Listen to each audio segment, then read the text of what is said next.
turn it over to you. Do you want to do like a little introduction? But Yeah. I can't wait to hear this stuff, man. It's gonna be good. Okay. So you kind of segued into it. You said something when we started, and you're like, man, it's the holidays. It's like December 22nd. I love the holidays, you know?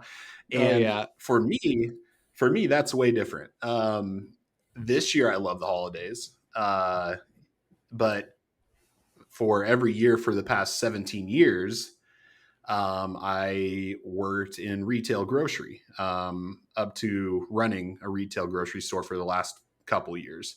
But it's way, way different. The holidays are when you are working in a retail world, especially retail grocery, because Thanksgiving, Christmas, 4th of July, those are our busiest times of year. And the thing about Americans is that we're procrastinators. So you get down to the last 3, 4 days, especially like the 23rd, 24th, 22nd, and it's just absolutely insane working in the grocery world. So for me, coming from that world, it was never a time of relaxation or a time of um, like, oh, this is so awesome and I have some downtime. It's like working every single day for like, I mean, especially if you're in retail management, like 10 days straight leading up to it. And then you might have one day off on Christmas. You do, because we were closed on Christmas Day, but you have one day off and you are so tired physically and emotionally and mentally that it's not like, oh yeah, let's party and it's just so much fun. I mean, it is like this wash of relief over you the second you get to that day because of everything that led up to it. So it's way different. And I think that's something that everyone should remember about retail workers. If you've never worked retail, you really don't know what it's like necessarily. And God forbid you're one of like a Karen that is just laying into people like a 16-year-old cashier up front because we ran out of the type of nutmeg that you wanted. You know, those are the kinds of things that I saw over the years. I saw a lot of good out of customers, but we'll get into it. But it is not always what it seems around the holidays for people working retail. I'll just say that. Okay, man. So you talk about working all of the days up to the holiday, and I know that I've been kind of a witness to your holiday experience compared to mine over all these years. And I never wanted to say anything to you about how obviously I didn't love it because I believed you were going to do that job forever. And so I just thought, this is Nate's career. He's chosen this. He's very successful. He's all the way at the top. So there's the good and the bad. But to me, I almost just thought you didn't even value holidays. Like I thought, because it's not just we're talking about Christmas because it's December, but it's every holiday. It's like Yep. Valentine's Day is insane, and you would work, and it's not just that you're working every day leading up to it. I mean, talk about maybe how many hours a day you would be working. I mean, again, this is not probably all like if you see a cashier working at a grocery store, I'm not talking about their hours. I'm talking about like if you're in some level of management, middle management, upper management, running a store.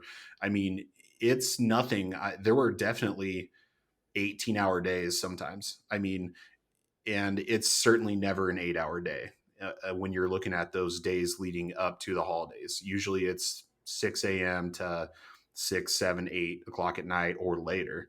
So, I mean, it depends on situation and all that, but um, yeah, the holidays were really really crazy, and you kind of just learn when you're in that. Like I said, I worked for this retail grocer for 17 years. I started when I was 19 years old, so that's a very long time. That's a lot of holidays, and basically you become so used to it that you don't know any different, if that makes sense. And so it's kind of like unhealthy behavior or addictive behavior. If you get into a situation or a routine where, feeling bad becomes the norm, you don't even remember what it was like to not feel that way. So when you get into that environment, it's just another holiday. But now that I've stepped away from it, I can tell you that it took more of an emotional toll on me and more of a physical toll on me than I knew in real time. And I kind of just made the decision that I just can't do this anymore. And I mean, for a lot of different reasons, and we'll get into some of them here, but um, it really does at some point wear on you. And anybody who really makes it a career, it's tough to do year after year after year after year. So Yeah, man. Like, I'm, I'm grateful that you're coming on here and talking about it. I'm sure it's been really hard.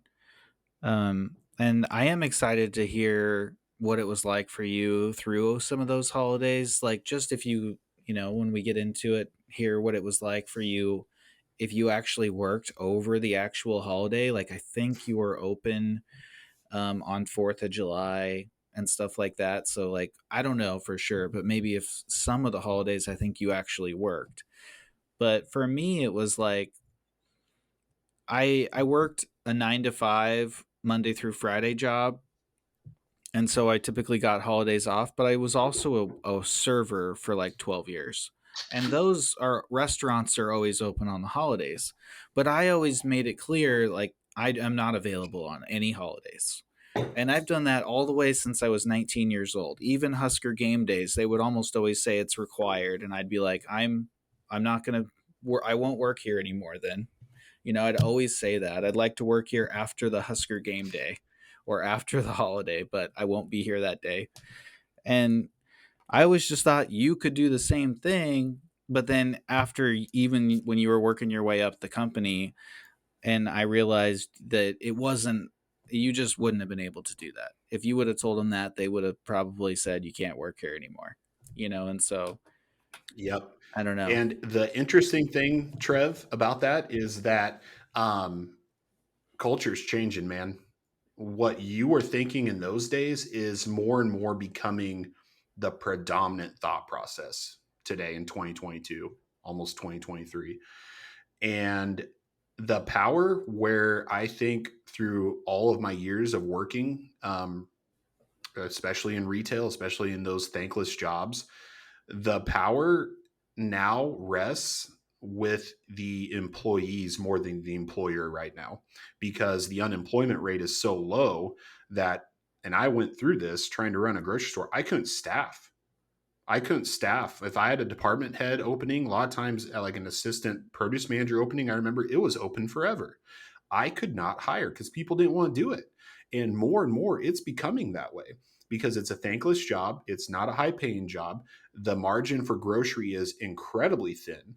So there is not a whole lot of money to pay employees with. And something will give at some point. Retailers will not be able to do what they've done as far as customer service stuff goes. And that's what we're going to get into is kind of, my employer and what their customer service model was and how it kind of equates at the end of the day, when you take all the BS in between, a very toxic sort of situation. And that's kind of American sort of individualism versus a me Yeah. versus a we mindset, like a European mindset. And it's toxic. And when people talk about how toxic their employer is, it's a real thing.